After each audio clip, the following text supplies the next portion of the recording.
Welcome back. This is Who's the GOAT podcast with me, Leroy Brito. This is the podcast where I ask the age-old question, who is the greatest of all time?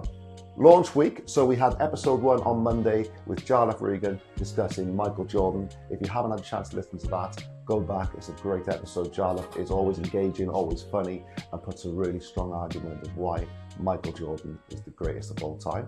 If you did enjoy that episode as well, just a little favor, please hit the subscribe button because then you get the podcast automatically. And if you can do, please write a little review in Apple Podcasts or Spotify just to help it grow the podcast. Episode 2, the plan was to drop it every single week on a Monday, but for launch week, we decided to put 2 in for you just to, I suppose, let you get your fix of who's the GOAT. So this is with another comic friend of mine. This is Sindhu Vee talking about Prince and why Prince was the greatest of all time.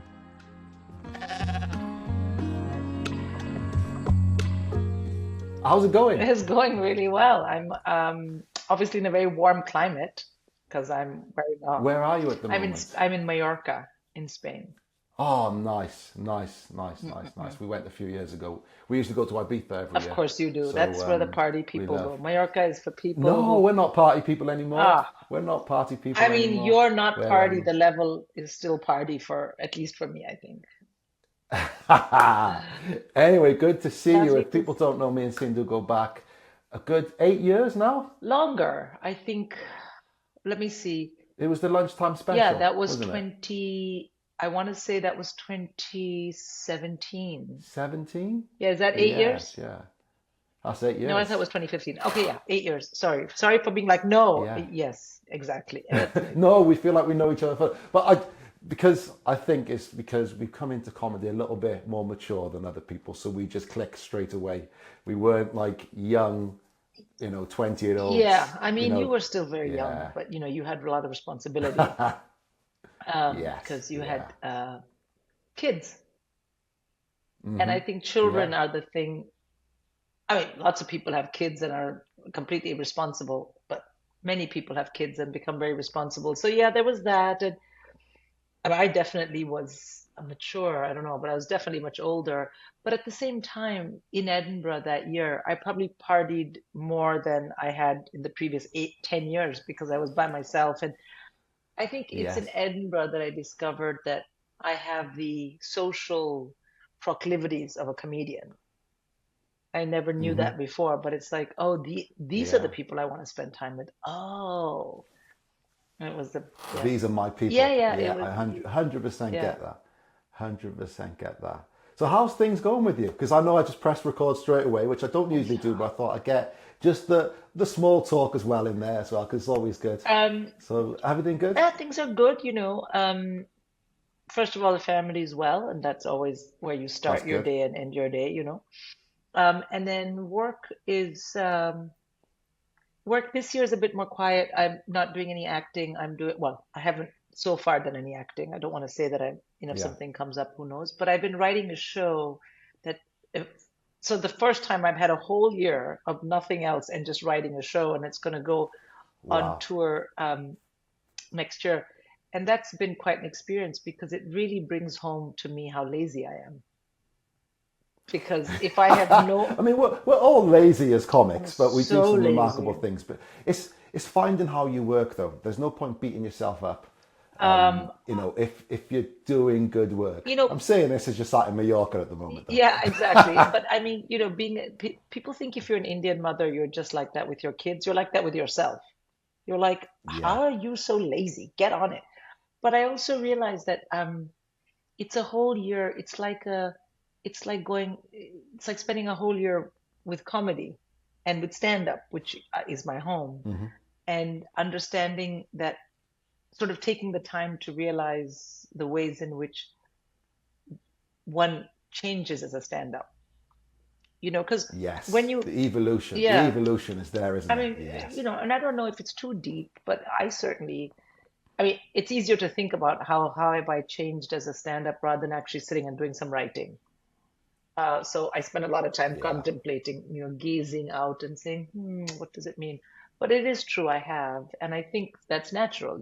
Everyone grows up and keeps on getting older. So yes, that's been a very interesting time, and I've had a very busy few years, in terms of actually physically being away from the family to film or Yeah. uh, uh, go on tour in the US last year. Oh my Yes. God, Yes. that was that What's it it like? was fantastic. I went Yeah. in March. I was very nervous that I would not sell any tickets, and quite the contrary. And then I went back in October. Like we had to sort of extend, and I Wow. went back in October. So that was very good. It was also a very different kind of audience. Hmm. I've never felt like I had a specific ethnicity or age group of audience. And then when I Hmm. got to the US, I was like, oh, because the diaspora came out in force. And Yes. that was very Yes. interesting. I was like, oh, so this is what it feels like when you are like a brown comic or a. Remember when we were doing gigs on the circuit and they would say it's an urban comedy night? The first time I heard that, I Yes. was like, Yes. oh, and then I was like, urban, is it in a city? And then everyone was brown and black. I'm like, Yeah. oh, okay.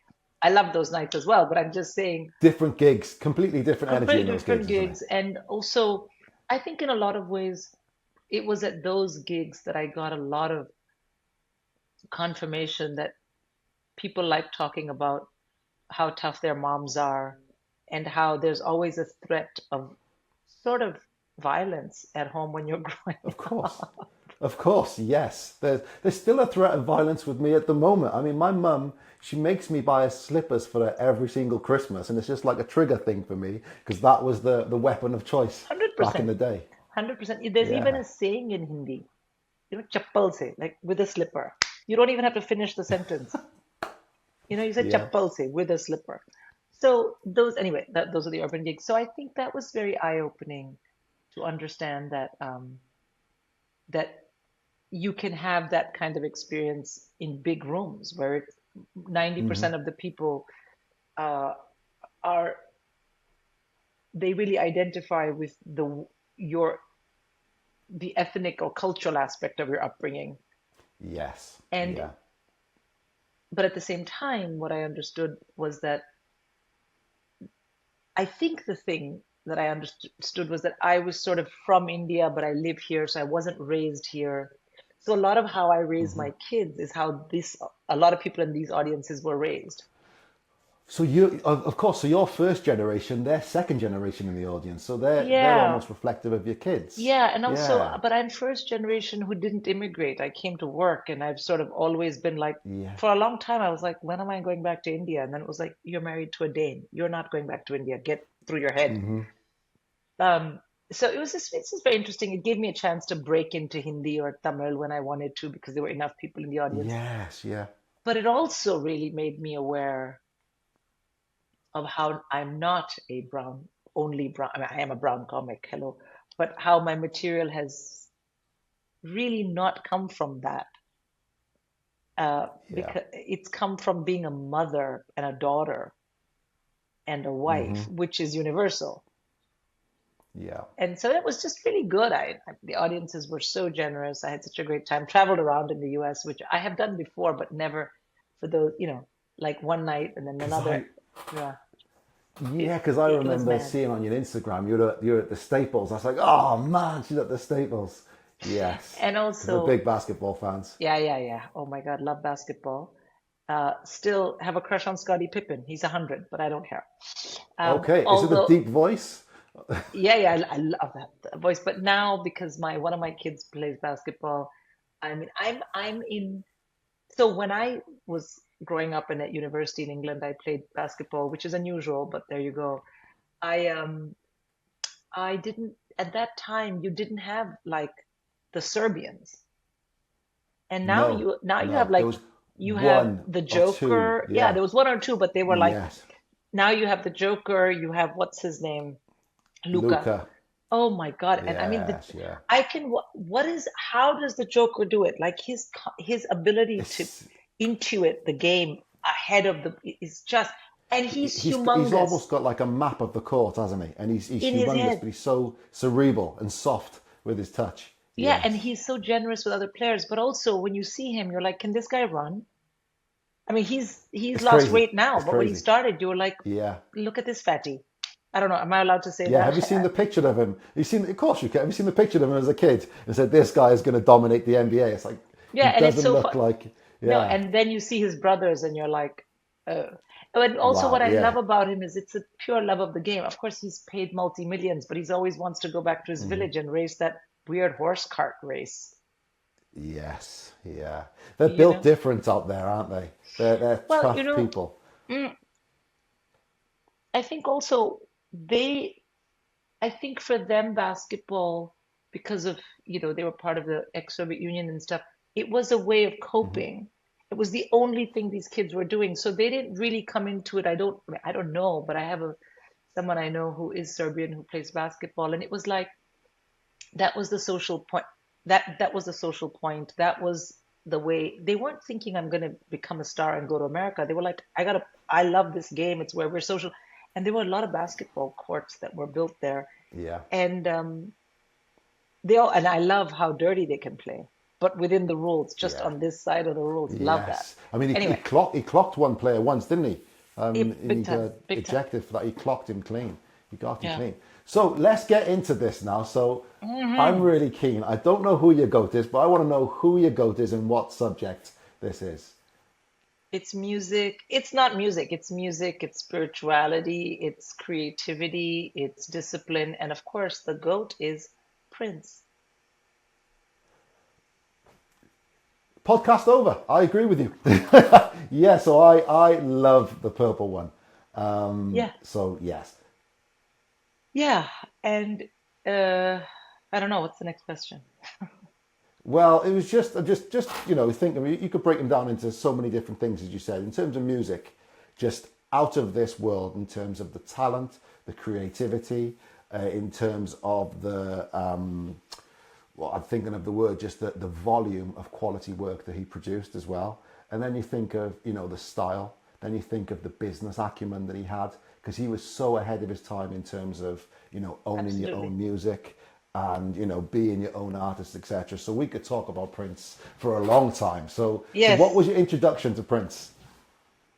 So my introduction to Prince was so I lived in India at that time. India was a closed economy, so we didn't have Western music and radio and TV. But Okay. my sister was at university in America, and she would visit once a year, maybe once, yeah. And what she would do is I would always, she was much older than me, and I'd be like, please bring me something, bring me something. But obviously, she didn't want to spend any money bringing me weird stuff. So and we had in India we had very strong tradition of entertainment and TV. We even had our own Coca-Cola, called Campa Cola. So it's not like we had nothing. We just had Indian stuff. And what happened, what used to happen was she would take a cassette and stick it in her boombox and then record that day of radio, for Yep, like I've two done that. hours and Yeah. then flip it around. And that would be my gift. So it would be like everything from music to ads to and I would just listen to it and I would get one tape a year. And I think I must have been 17, maybe, yeah, between 16 and 17, which at that time in India, and given how strict my mother was, I was like a 13-year-old.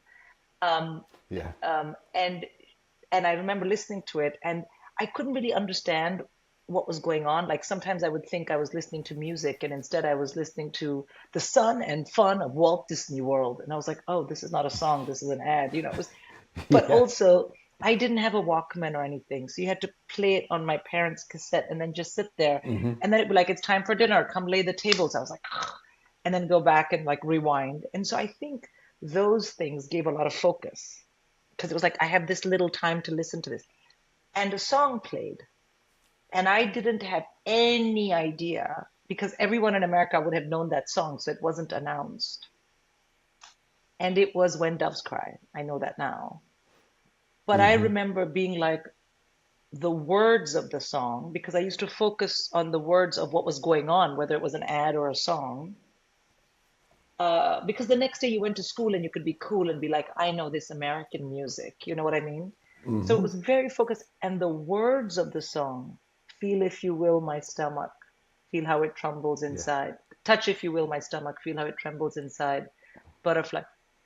I didn't know forget the music and all. I was like, I was so drawn to what the person was saying. But the fact Mm-hmm. that it was so romantic and it kind of, I mean, I can say this now, it kind of sent something up my body. You know, I was like, ooh, what is this? Yeah. But it was through the words. And so then I went running to my sister and said, who's this? And she said, oh, he's the best. His name is Prince. And Mm-hmm. that was my introduction to Prince. I Wow. listened to that song until the tape came out of the tape. Yes, the And tape then I had to broke. take a Remember the tape? pencil That the and do pain. this. Yeah. Yes, the And then pain of since the then I tape. kept saying to my sister, I want more of his music. So I think the following year I got Purple Rain. And you know, and she was like, oh no, you know, she never said to me he sings a lot about sex. She was like, oh no, it's not for you. But I honestly did not really have an interest in any specific Western music prior to that. My Mm-hmm. father was a very big music buff, so we had a lot of LPs.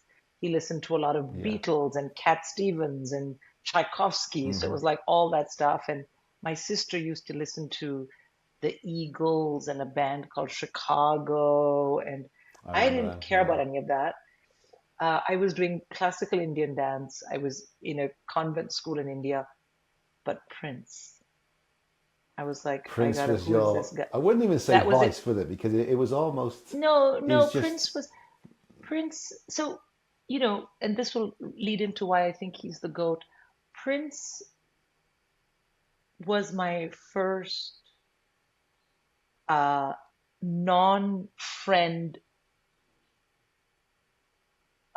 interaction with how people think about sex, romance, love, Mm-hmm. pain, joy, being alive. And by the time Diamonds and Pearls came out, I was here, as in Yeah. the UK. I'd gone to university. By then, but by then I had an ear to hear him. So of course, when I heard Mm-hmm. Diamonds and Pearls, I was like, this is about spirituality. You Yeah. know, it was so clear to me. And but initially, Prince was it was Prince and me in my head as a 16 and 17-year-old who'd never had a boyfriend and was probably going Mm-hmm. to have an arranged marriage, which is fine. I mean, it's not like arranged marriages are bad. I was very excited about having an arranged marriage eventually. It was the dialogue with Prince in my head that connected me to things in myself that were not being spoken about outside. For example, seeing women as not sexualized, which happens a lot in Bollywood movies and Bollywood songs, even if Mm-hmm. it's very refined, but as sexual beings in their own right, Yeah. sexually empowered. Mm-hmm. The idea of the fact that you can be dating someone, but there can be conflict and a lot of sexual tension, but really what you want is to be so connected that you're friends. And that is that even possible? Remember his song, If I Was Your Girlfriend? Would you let me wash your Yes. Yes. hair? Would you? And so this idea that love and sexuality and um, companionship are both mysterious and complicated Mm-hmm. was also through Prince. I think Prince, and this is not something I worked out for more than a decade, but Prince, uh, Prince gave me permission to wonder about the difference between sex and an erotic life. Those are two Mm-hmm. different things. Do you know what I mean? Um, Yeah. the fact that the fact that he could meet darling Nikki, who was masturbating with a magazine, and we assume she is. It could have been him, and that he found this so interesting, and he went. So there was a great empowerment in women's sexuality. The other thing about Prince, and I never forgot this, was he did not care about gender. He was like, "Am I gay? Am I not gay? I'm literally wearing like bikini briefs and boots, high Massive heeled heels. boots. Yeah. But I'm going to talk to you about sex. And as a woman, you would never have met someone more masculine in your life. So Yes. Yeah. so I think as a young girl of 16, 17, who was in a very sheltered Indian environment, which at the time was sheltered generally culturally, but also the economy Mm-hmm. was closed, who was in a family which was very liberal, was very cosmopolitan, but not necessarily hyper liberal. the conversations that Prince allowed me to have with myself, the questions, they were very good, because when I did come to the West and met boys and became a candidate for being someone's girlfriend, I already thought, oh, there's a lot of sexuality and eroticism in me, and it's got Yeah, nothing to do with anyone you've already else. worked that out almost before you Yeah, got so here. I mean, I'd already seen that was a possibility, you see. Yeah, So pondered it. that was, Yeah, and I, exactly. yeah, and I think that over time developed into a kind of empowerment. I think if you put a label on it, you could say, oh, it was very feminist to think of yourself like that in relationships, very sexually free. I don't know about those labels, but I think it certainly gave me this idea that there was a world inside me that was really my choice, how much access anyone else had to it. And if I didn't have a boyfriend, I could still be really erotically charged or sexual or attractive.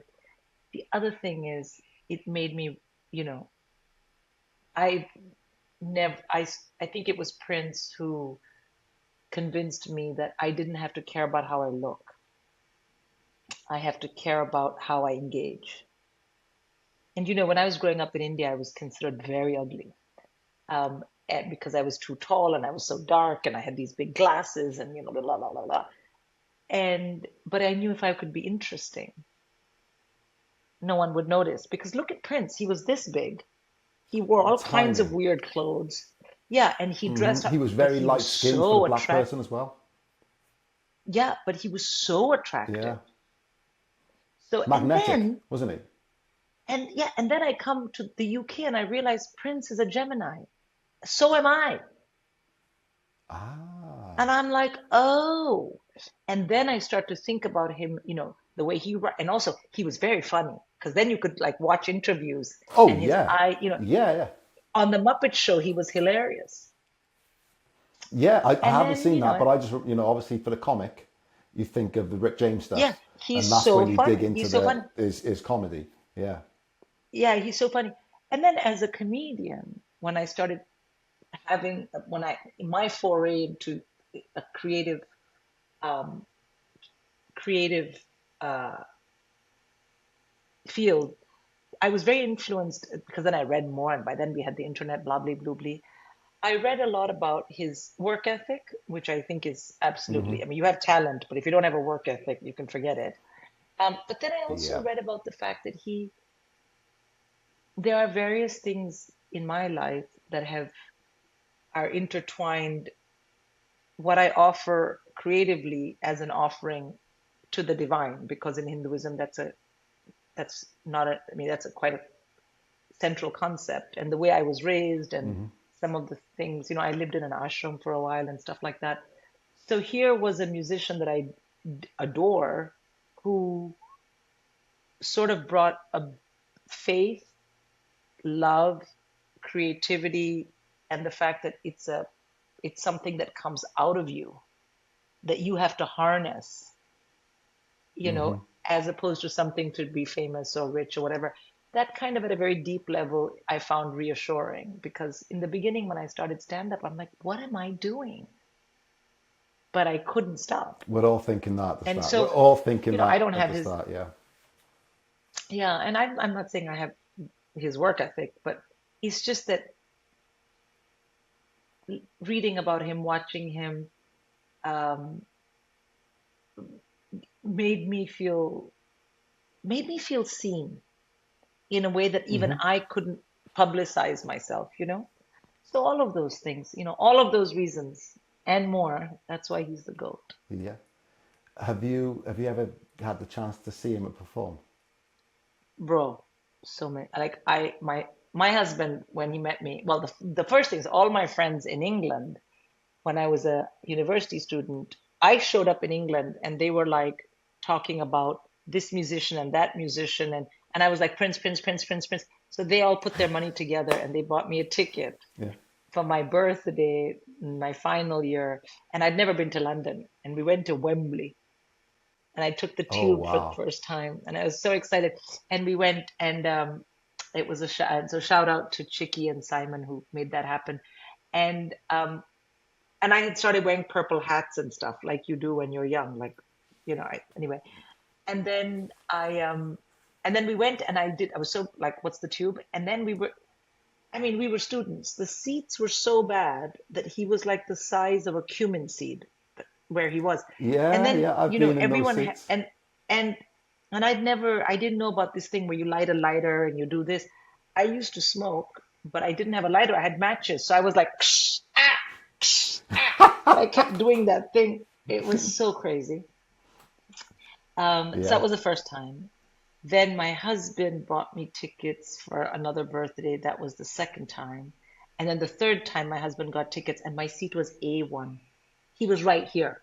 Oh, Remember wow. when he did the Wow. 21 nights at the O2? Yeah, I went. I went to the O2. I Yeah, went to one of those I shows. was right here. And Amazing. when he came to Incredible. my side, I started screaming at him and saying, "You don't understand. I grew up in India. I love you."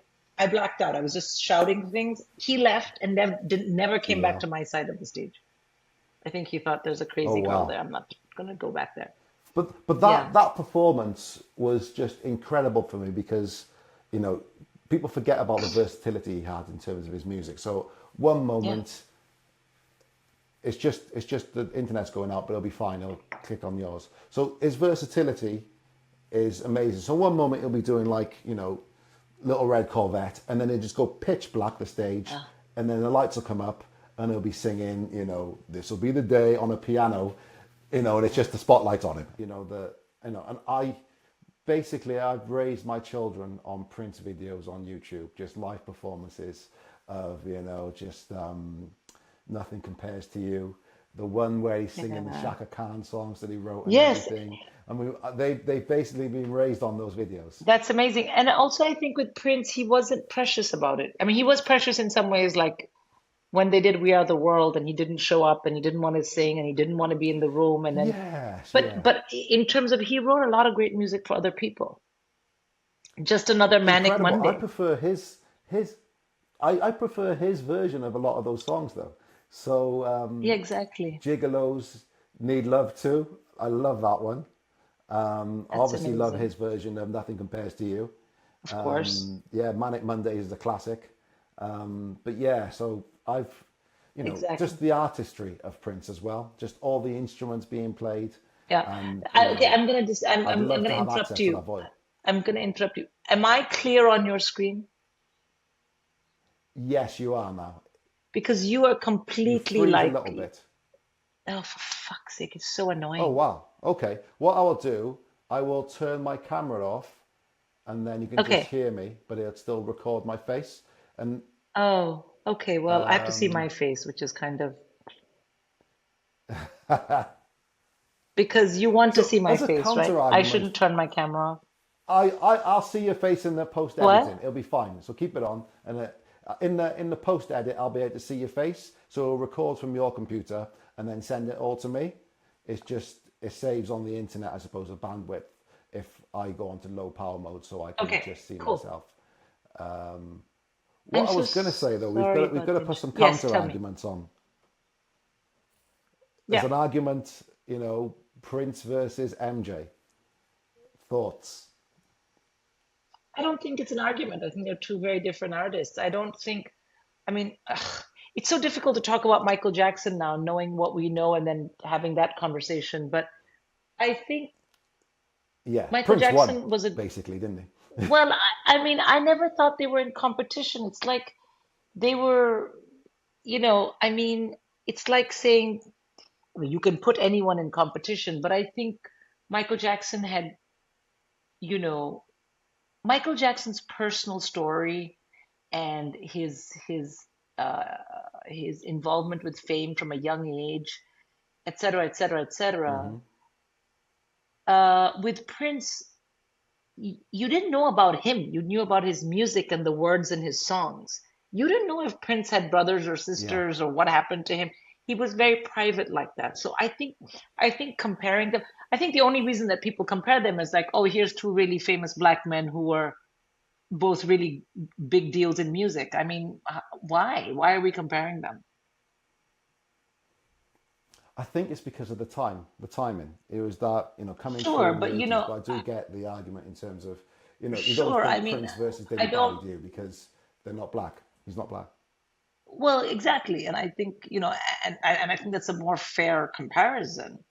But I also think, like, in this day and in terms of the age, creativity.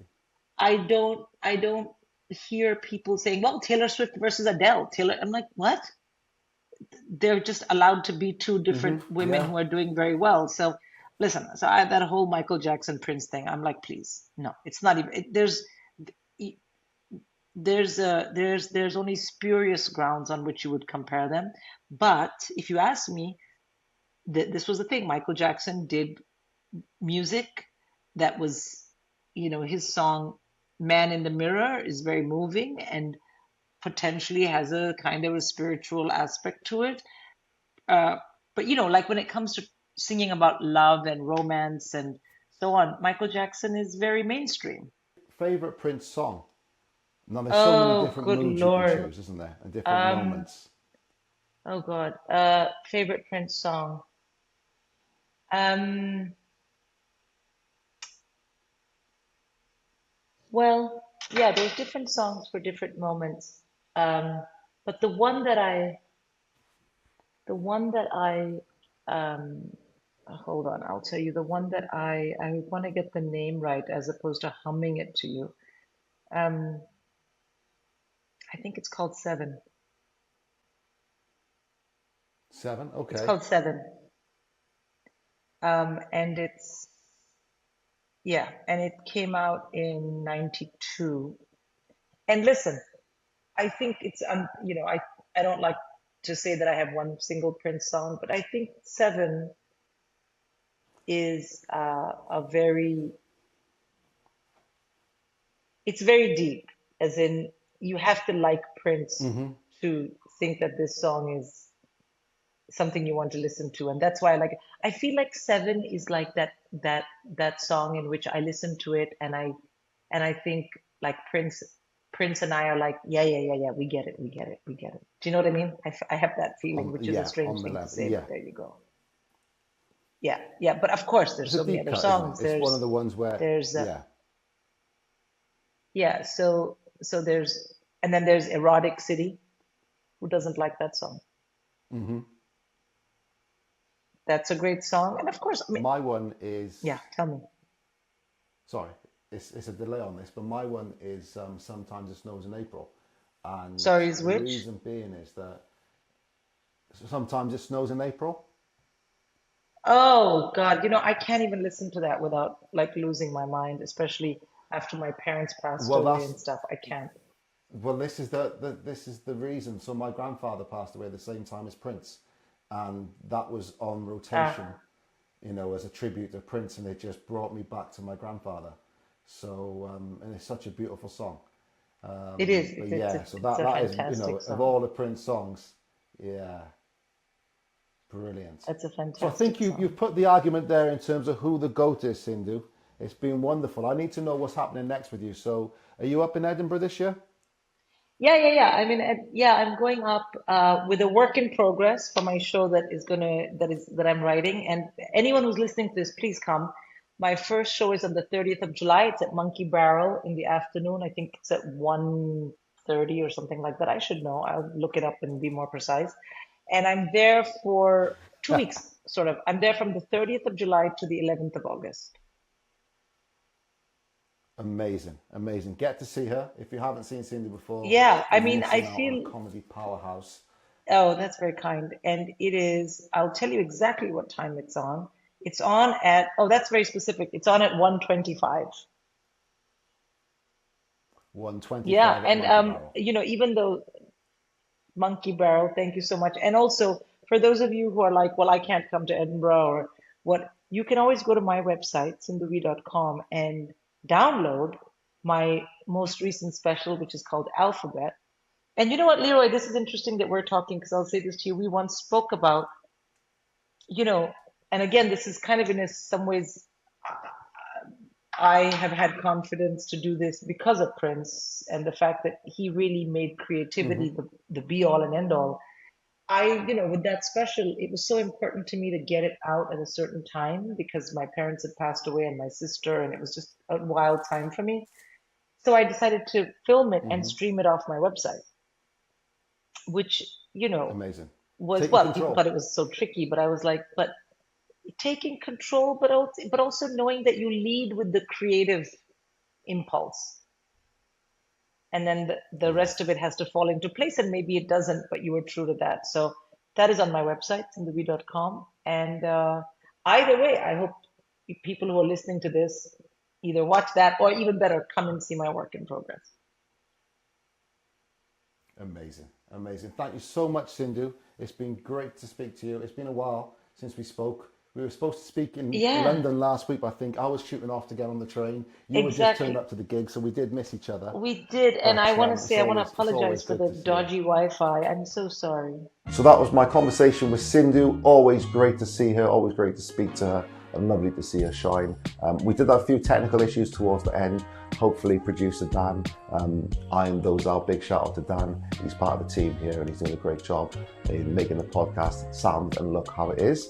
So that's episode 2. I hope you enjoyed it. Episode 3 is out on Monday with another comic, Darren Harriott. You've probably seen him all over your TV screens. So Darren's going to be on Monday. One last shout out to give us a little subscribe and write a review if you can do. And I'll see you on Monday.